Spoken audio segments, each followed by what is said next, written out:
Hi, this is William. This video will be the first video on GD&T. So, this video will be purely based on introduction to GD&T. We all have come through mechanical drawings, which plays very important role in showing the part requirement. This drawing consists of different symbols, shapes, size, tolerance zones, and relationships, etc.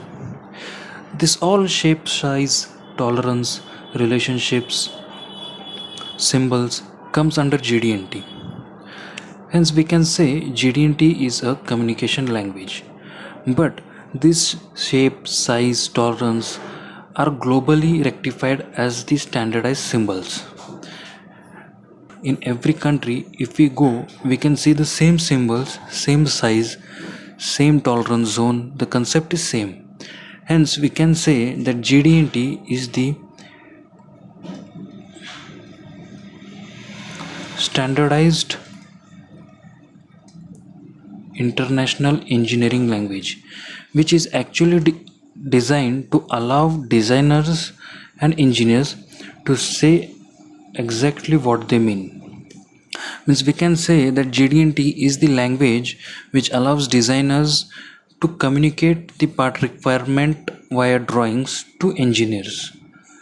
GD&T consists of different symbols, shapes, different concepts, tolerance zone, feature control frames.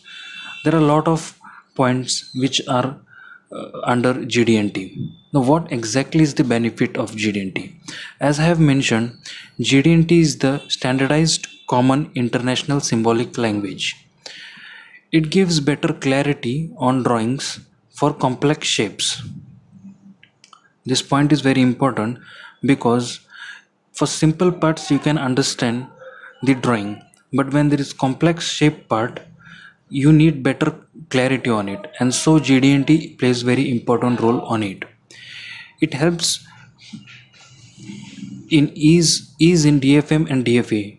DFM is designed for manufacturing and DFA is designed for assembly. Giving proper datums, proper symbols, proper constraints will help to develop the part, to manufacture the part, and to assemble the part. The fourth benefit is system based on function and interrelationship of meeting parts. It helps to be just in time and achieve the target. GD&T helps in developing the part in precise and accurate manner. It helps in increasing the productivity, etc. In this slide it is shown that the reference image, it is just a reference image where we will see what exactly these symbols are called, but in upcoming videos we will see in detail.